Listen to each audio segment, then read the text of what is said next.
ನಮಸ್ಕಾರ ವೀಕ್ಷಕರೇ, PR ಅಕಾಡೆಮಿಗೆ ಸ್ವಾಗತ. 1,00,000 ರೂಪಾಯಿಗಿಂತ ಜಾಸ್ತಿ ಸಂಬಳ ಸಿಗುವಂತಹ ಗೌರ್ಮೆಂಟ್ ಜಾಬ್ ಇದಾಗಿದೆ. ಇದು ಯಾವ ಜಾಬು, ಹೇಗೆ ಅರ್ಜಿ ಹಾಕೋಬೇಕು, ಎಜುಕೇಶನ್ ಏನು ಮಾಡಿರ್ಬೇಕು, ವಯೋಮಿತಿ ಏನಿರುತ್ತೆ, ಉದ್ಯೋಗ ಸ್ಥಳ ಎಲ್ಲಿರುತ್ತೆ, ಇದೆಲ್ಲದರ ಬಗ್ಗೆನೂ ಮಾಹಿತಿಯನ್ನ ತಿಳಿಸ್ಕೊಡ್ತೀವಿ. ವಿಡಿಯೋನ ಕೊನೆ ತನಕ ನೋಡಿ. ವಿಡಿಯೋ ಶುರು ಮಾಡೋದಕ್ಕೂ ಮುಂಚೆ ಇನ್ನೂ ಈ ಚಾನಲ್ ಸಬ್ಸ್ಕ್ರೈಬ್ ಆಗಿಲ್ವಾ? ಇವಾಗಲೇ ಸಬ್ಸ್ಕ್ರೈಬ್ ಆಗಿರಿ. ಪ್ರತಿದಿನ ಗೌರ್ಮೆಂಟ್ ಮತ್ತೆ ಪ್ರೈವೇಟ್ ಸೆಕ್ಟರ್ ಜಾಬ್ ಡೀಟೇಲ್ಸ್ ತಿಳ್ಕೋಬಹುದು. ಹಾಗೆ ಪಕ್ಕದಲ್ಲಿರೋ ಬೆಲ್ ಐಕನ್ ಪ್ರೆಸ್ ಮಾಡಿ ವಿಡಿಯೋ ಅಪ್ಲೋಡ್ ಆಗಿದ ತಕ್ಷಣ ನಿಮಗೆ ನೋಟಿಫಿಕೇಶನ್ ಬರುತ್ತೆ. ಆದಷ್ಟು ಬೇಗ ಅರ್ಜಿಯನ್ನ ಹಾಕೋಬಹುದು. ಇವಾಗ ವಿಡಿಯೋನ ಶುರು ಮಾಡೋಣ. ಮೊದಲನೆಯದಾಗಿ ಎಲ್ಲಿ ಕರೆದಿರೋದು ಅಂತ ಹೇಳಿದ್ರೆ ವೈಮಾನಕೀಯ ವಿಕಾಸ ಸಂಸ್ಥಾಪನಾ ಅಂತ ಹೇಳಿ, ಅಂದ್ರೆ ಏರೋನಾಟಿಕಲ್ ಡೆವಲಪ್ಮೆಂಟ್ ಏಜೆನ್ಸಿಯಿಂದ ಹುದ್ದೆಗಳಿಗೆ ಅರ್ಜಿಯನ್ನ ಕರೆದಿದ್ದಾರೆ. 137 ಹುದ್ದೆ ಖಾಲಿ ಇದೆ. ಉದ್ಯೋಗ ಸ್ಥಳ ಅಖಿಲ ಭಾರತದಲ್ಲಿ ಖಾಲಿ ಇರುತ್ತೆ. ನೆಕ್ಸ್ಟ್ ಯಾವ ಹುದ್ದೆ ಅಂತ ನೋಡೋದಾದ್ರೆ ಪ್ರಾಜೆಕ್ಟ್ ಸೈಂಟಿಸ್ಟ್ ಹುದ್ದೆ ಇದಾಗಿರುತ್ತೆ. ಸ್ಯಾಲರಿ 90,789 ರೂಪಾಯಿಂದ ಹಿಡಿದು 1,08,073 ರೂಪಾಯಿ ತನಕ ತಿಂಗಳಿಗೆ ಸ್ಯಾಲರಿ ಇರುತ್ತೆ. ಯಾವ್ಯಾವ ಹುದ್ದೆ ಎಷ್ಟೆಷ್ಟು ಖಾಲಿ ಇದೆ ಅಂತ ನೋಡೋದಾದ್ರೆ ಪ್ರಾಜೆಕ್ಟ್ ಸೈಂಟಿಸ್ಟ್ ಬಿ ಹುದ್ದೆ 105 ಖಾಲಿ ಇದೆ. ಪ್ರಾಜೆಕ್ಟ್ ಸೈಂಟಿಸ್ಟ್ ಸಿ ಹುದ್ದೆ 32 ಖಾಲಿ ಇದೆ. ವಯೋಮಿತಿಯ ಡೀಟೇಲ್ಸ್ ನ ನೋಡೋದಾದ್ರೆ ಪ್ರಾಜೆಕ್ಟ್ ಬಿ ಹುದ್ದೆಗೆ ಮಿನಿಮಮ್ 18 ವರ್ಷ, ಮ್ಯಾಕ್ಸಿಮಮ್ 35 ವರ್ಷದವರು ಅರ್ಜಿ ಹಾಕೋಬಹುದು. ಪ್ರಾಜೆಕ್ಟ್ ಸೈಂಟಿಸ್ಟ್ ಸಿ ಹುದ್ದೆಗೆ ಮ್ಯಾಕ್ಸಿಮಮ್ 40 ವರ್ಷ, ಮಿನಿಮಮ್ 18 ವರ್ಷದವರು ಅರ್ಜಿಯನ್ನ ಹಾಕೋಬಹುದು. ಆದರೆ ಕೆಲವೊಂದು ಕ್ಯಾಟಗರಿ ಅವರಿಗೆ ವಯೋಮಿತಿ ಸಡಿಲಿಕೆ ಕೊಟ್ಟಿದ್ದಾರೆ. ಯಾವ್ಯಾವ ಕ್ಯಾಟಗರಿ ಅವರಿಗೆ ಎಷ್ಟು ವಯೋಮಿತಿ ಸಡಿಲಿಕೆ ಅಂತ ತೋರಿಸ್ಕೊಡ್ತಾ ಇದ್ದೀನಿ. ಮೊದಲನೇದಾಗಿ SC/ST ಕ್ಯಾಂಡಿಡೇಟ್ಸ್ಗೆ 5 ವರ್ಷದ ಸಡಿಲಿಕೆ ಕೊಟ್ಟಿದ್ದಾರೆ. OBC ಕ್ಯಾಂಡಿಡೇಟ್ಸ್ಗೆ 3 ವರ್ಷದ ಸಡಿಲಿಕೆ ಕೊಟ್ಟಿದ್ದಾರೆ. PH ಅಂದ್ರೆ ದಿವ್ಯಾಂಗ ಕ್ಯಾಂಡಿಡೇಟ್ಸ್ಗಳಿಗೆ 10 ವರ್ಷದ ಸಡಿಲಿಕೆ ಕೊಟ್ಟಿದ್ದಾರೆ. ಯಾವ್ಯಾವ ಹುದ್ದೆಗೆ ಎಷ್ಟೆಷ್ಟು ಸ್ಯಾಲರಿ ಅಂತ ಸ್ಪೆಸಿಫಿಕ್ ಆಗಿ ತಿಳಿಸ್ಕೊಡ್ತೀನಿ. ಅದಕ್ಕಿಂತ ಮುಂಚೆ ಇನ್ನು ಈ ವಿಡಿಯೋಗೆ ಲೈಕ್ ಮಾಡಿಲ್ಲ ಅಂದ್ರೆ ದಯವಿಟ್ಟು ಲೈಕ್ ಮಾಡ್ರಿ. ನಮಗೂ ಕೂಡ ವಿಡಿಯೋ ಮಾಡೋದಕ್ಕೆ ಎನ್ಕರೇಜ್ಮೆಂಟ್ ಸಿಗುತ್ತೆ. ಹಾಗೆ ನಿಮ್ಮ ಫ್ರೆಂಡ್ಸು ರಿಲೇಟಿವ್ಸ್ ಯಾರಾದರೂ ಜಾಬ್ ಹುಡುಕ್ತಿದ್ರೆ ಅಂಥವರಿಗೆ ಈ ವಿಡಿಯೋನ, ಈ ಚಾನೆಲ್ ಎಲ್ಲ ಶೇರ್ ಮಾಡಿ. ಅವರಿಗೂ ಕೂಡ ಜಾಬ್ ಹುಡುಕೋಕೆ ಹೆಲ್ಪ್ ಆಗುತ್ತೆ. ಇವಾಗ ಸ್ಯಾಲ್ರಿ ಏನಿರುತ್ತೆ ಅಂತ ಹೇಳಿ ತಿಳ್ಕೊಳ್ಳೋಣ. ಮೊದಲನೆಯದಾಗಿ ಪ್ರಾಜೆಕ್ಟ್ ಸೈಂಟಿಸ್ಟ್ ಬಿ ಹುದ್ದೆಗೆ 90,789 ರೂಪಾಯಿ. ಪ್ರಾಜೆಕ್ಟ್ ಸೈಂಟಿಸ್ಟ್ ಸಿ ಹುದ್ದೆಗೆ 1,08,073 ರೂಪಾಯಿ. ನೆಕ್ಸ್ಟ್ ಅಪ್ಲಿಕೇಶನ್ ಫೀಸ್ ನೋಡೋದಾದ್ರೆ ಅಪ್ಲಿಕೇಶನ್ ಫೀಸ್ ಏನೂ ಇರೋದಿಲ್ಲ. ಫ್ರೀ ಆಫ್ ಕಾಸ್ಟ್ ನಲ್ಲಿ ನೀವು ಅರ್ಜಿಯನ್ನ ಹಾಕಬಹುದು. ಸೆಲೆಕ್ಷನ್ ಪ್ರೋಸೆಸ್ ಲಿಖಿತ ಪರೀಕ್ಷೆ ಮತ್ತು ಸಂದರ್ಶನ ಅಂದ್ರೆ ರಿಟರ್ನ್ ಟೆಸ್ಟ್ ಮತ್ತೆ ಇಂಟರ್ವ್ಯೂ ಇರುತ್ತೆ. ಈ ಸ್ಟೆಪ್ಸ್ ಗಳನ್ನ ಫಾಲೋ ಮಾಡಿದ್ರೆ ನಿಮಗೆ ಜಾಬ್ ಸಿಕ್ಕೇ ಸಿಗತ್ತೆ. ಏನೇನ್ ಸ್ಟೆಪ್ಸ್ ಅಂತ ಹೇಳ್ತಾ ಇದ್ದೀನಿ ನೋಡ್ಕೊಳ್ಳಿ. ಮೊದಲನೆಯದಾಗಿ ನೀವು ಅಫಿಷಿಯಲ್ ನೋಟಿಫಿಕೇಶನ್ ನ ಓದ್ಕೋಬೇಕು. ಓದ್ಕೊಂಡಿಲ್ಲ ಅಂತ ಹೇಳಿದ್ರೆ ನೀವೇನಾದ್ರೂ ಅಪ್ಲಿಕೇಶನ್ ಅಲ್ಲಿ ತಪ್ಪು ಮಾಡ್ತೀರಾ. ತಪ್ಪು ಮಾಡಿದ್ರೆ ತಿದ್ದುಪಡಿಗೆ ಅವಕಾಶ ಇಲ್ಲ. ಅಪ್ಲಿಕೇಶನ್ ರಿಜೆಕ್ಟ್ ಆಗೋ ಚಾನ್ಸಸ್ ಜಾಸ್ತಿ ಇರುತ್ತೆ. ಅದಕ್ಕೋಸ್ಕರ ಅಫಿಷಿಯಲ್ ನೋಟಿಫಿಕೇಶನ್ ಓದ್ಕೊಳ್ಳಿ. ಎರಡನೇದಾಗಿ ನೀವು ಅಪ್ಲಿಕೇಶನ್ ನ ಆನ್ಲೈನ್ ಮುಖಾಂತರ ಹಾಕೋಬೇಕು. ಆನ್ಲೈನ್ ಅಪ್ಲಿಕೇಶನ್ ನಲ್ಲಿ ಇಮೇಲ್ ID, ಮೊಬೈಲ್ ನಂಬರ್ನೆಲ್ಲ ಕರೆಕ್ಟ್ ಆಗಿ ಮೆನ್ಷನ್ ಮಾಡಿ.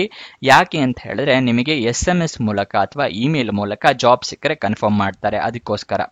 ನೆಕ್ಸ್ಟ್ ಡಾಕ್ಯುಮೆಂಟ್ಸ್ನೆಲ್ಲ ರೆಡಿ ಇಟ್ಕೊಳ್ಳಿ. ಯಾವುದು ಅಂತ ಕೇಳ್ತಾ ಇದ್ರಾ, ID ಪ್ರೂಫ್ ಇಟ್ಕೊಳ್ಳಿ. ಮೊದಲನೇದಾಗಿ Aadhaar card, voter ID, PAN card ಆ ತರದ್ದು. ನೆಕ್ಸ್ಟ್ ಏಜ್ ಪ್ರೂಫಿಗೆ SSLC ಮಾರ್ಕ್ಸ್ ಕಾರ್ಡ್. ಎಜುಕೇಶನ್ ಕ್ವಾಲಿಫಿಕೇಶನ್ಗೆ ನಿಮ್ಮ ಮಾರ್ಕ್ಸ್ ಕಾರ್ಡು, ಸರ್ಟಿಫಿಕೇಟ್ಸ್ ಎಲ್ಲ ಇಟ್ಕೊಳ್ಳಿ. ರೆಸ್ಯೂಮೆ ಇಟ್ಕೊಂಡಿರಿ. ಅರ್ಜಿಯಲ್ಲಿ ಕೇಳಿದ್ರೆ ಅಟ್ಯಾಚ್ ಮಾಡಬಹುದು. ಎಕ್ಸ್ಪೀರಿಯನ್ಸ್ ಏನಾದರೂ ಇದೆಯಾ? ಹಾಗಾದ್ರೆ ಎಕ್ಸ್ಪೀರಿಯನ್ಸ್ ಸರ್ಟಿಫಿಕೇಟ್ ನ ಇಟ್ಕೊಂಡಿರಿ.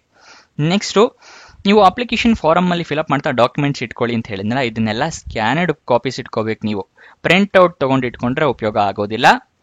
ಯಾಕೆ ಅಂತ ಹೇಳಿದ್ರೆ ನೀವು ಆನ್ಲೈನ್ ಅಟ್ಯಾಚ್ ಮಾಡ್ಬೇಕಲ್ವಾ. ಪ್ರಿಂಟ್ ಔಟ್ ನ ಹೇಗೆ ಅಟ್ಯಾಚ್ ಮಾಡ್ತೀರಾ? ಅದಕ್ಕೋಸ್ಕರ.